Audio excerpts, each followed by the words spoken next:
everyone. Alessio Antonini, researcher at the Knowledge Media Institute of the Open University, UK, Milton Keynes.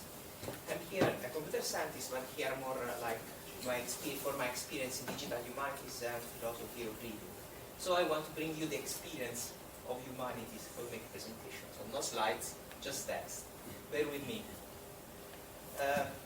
Text and reading, that's shocking, you know, on the other side. Text and reading have never been pervasive and central as today. We live in a stream of digital evolution, pushing reading at the center of life and activities. The result is a merging of a new role for text as a all-purpose interface. This trend leads to a future made of text where everything is mediated by text, and in which everybody is directly and indirectly involved in the production and consumption of more text. The production of text is already collectively amplified, as in case of, for instance, receipts, manuals, frequent asked questions, to-do lists, memo, contracts, chat, log notes, description, emails, invitations, calendar appointments, and so on. Therefore, the future of text lies on the redefinition of text craftsmanship, focused on enabling and facilitating text-mediated access and interaction with relationships, functions, and actors in the reality we live. To move forward, we have to take a step back and analyze how and why we found ourselves drawing in this proliferation of text. Unexpectedly, new media did not marginalize text, and text augmentation through, for instance, hyperlinked images is not considered vital yet. On the other hand, the use of text to augment all other media is widely used, and in some cases it is essential or even a legal requirement. Indeed, the use of text is necessary for storage and multimedia and for accessibility of both human and machine. The result is that today, text is the cornerstone of our global digital fast-paced world. Indeed, the requirements concerning accessibility and media management are not the only reasons for the use of text. Intensely, text is also the response to the growing complexity and range of application of information communication technologies. Interface design is progressively moving toward a full conversion from flashy buttons, animation icons, images, audio, and video to plain text. This process, combined with the systematic digitalization of daily life objects and application with digital technology, results in a progressive translation of identity, object, activities, place, and material and conceptual artifacts in text-based forms. It is not surprising, as text can describe anything by sourcing from a broad, common, or specialist knowledge, or used to define completely new specialist languages. In this scenario, authorship did not fade away in a co-production relation with the reader, but evolved in a complex articulated activity. Indeed, individual authors are replaced by a team of specialists on narrative, media, social engagement, engineers, graphic designers, researchers, and gaming. Furthermore, through a growing set of media features, the author responsibility is now extended more deeply into the experience of reading. The complexity of modern authorship is well represented by the production of audiobook and social media. Audiobooks are the result of involvement of writer, media editors, soundtrack artists, and voice actors, while social media are the result of a complex orchestration of users and algorithms. Everyone, as a reader, is already embedded in text as a gateway. Reading is not anymore just consuming text, but a trigger of events ranging from social connection, reliability, buy and selling, change of policies, recommendation, or creation of brand new contents logged in our activities that we may or may not be aware of. Furthermore, reading cannot be avoided, as reading is today the most prominent and common modality of interaction, accessible, asynchronous, distributed, ubiquitous, and general. Text is a technology not anymore exclusively aimed to support the human communication.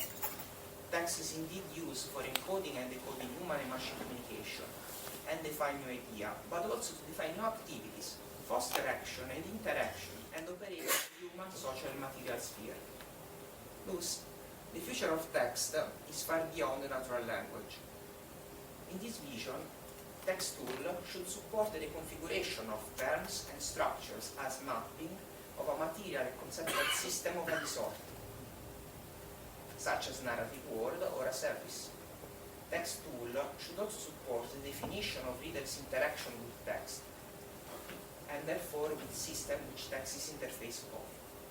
Authors should be able to state these interactions and the reader to understand the effect and implication of reading, from progressing in a narrative line, for instance, set in a contract, like in terms of certain conditions. Text tool should provide authors with precise, explicit control over these conditions and their implications.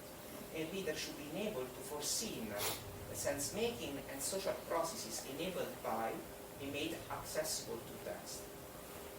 Looking to text, we should be able to read the interactional feature of text, addressing questions concerning the requirement, what should they do before or known before reading, the mapping, what is and how works the system of structure described by text, aim, why is the text presented, what is represented, the role, is this a reference, name, an action, the use, should the text be searched, remembered, decoded or forgotten, the provenance, it was created or used by who, the function, is triggering an action, a memory or a choice, the effect, is the use is permanently lost or can be rolled back, the scope, is limited to me or will affect others, and who, the impact, is reading affecting my personal and social relations. In conclusion, text and paratext as they are cannot define or express interactional capabilities. Addressing this fundamental limitation should not be further delayed, as we are already immersed in a world in which interaction with text, material or digital, have implications beyond the understanding and control of both the author and the reader. This is partially the result of what is defined surveillance capitalism, but also of a legitimate tension of innovation for achieving more with less, and toward extending accessibility and inclusion to everyone. Thus, rather than ignoring the present or looking back with sore eyes, we need a collective effort in breaking free from a vision of text grounded on classical studies and paper media. Today, nothing is outside the digital world. Thank you.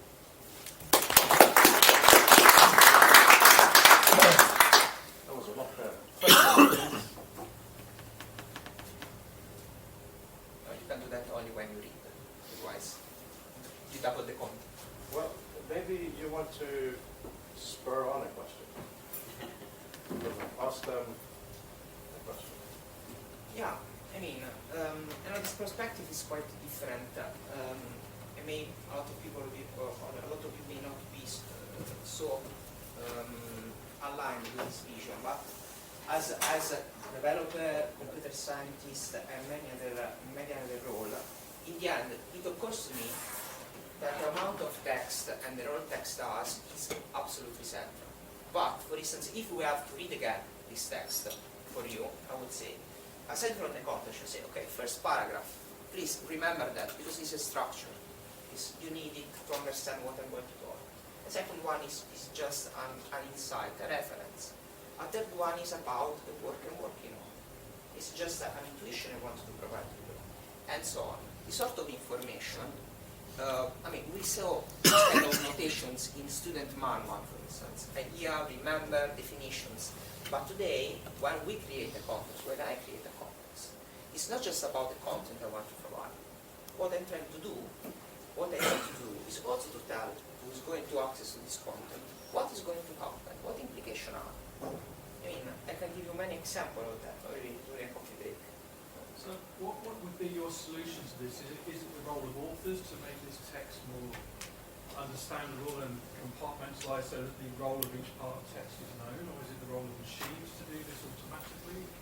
I think first of all we need a text as technology that is able to encode this information in more ways. It was very interesting Mark's presentation about the grammar of hyperlinks during hypertext, the last hypertext. I'm taking on this idea.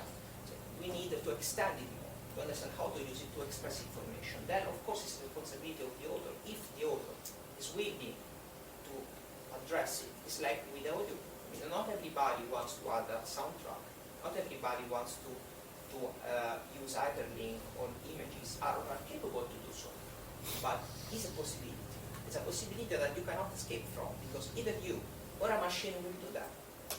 So there is your intention in it, what is randomly generated by someone else. And in the end, the reader should know is what the author wants, or this tagging is automatic. Where it comes from? Why? What is happening right here? For instance, when I drafted this paper, I have this kind of copy there with some notes. There are at least 3 versions on the digital sphere in Google. One is the draft. Then there is a document about all the versions I made it. Another one is a chronology of access. And then I'm sure there is a 4th one I can't see, is about where I move my mouse and my pointer on the text. These things are already happening. So anytime I talk with my wife about books, Google knows the day after we have a fantastic film, because Google now is always listening. So the point is, there is no safe zone, and it's not necessarily about things, but we should take charge of it. And maybe going beyond a text editor, which is just focused on what you want to say, but is why. What is going to happen when someone is going to touch what you did.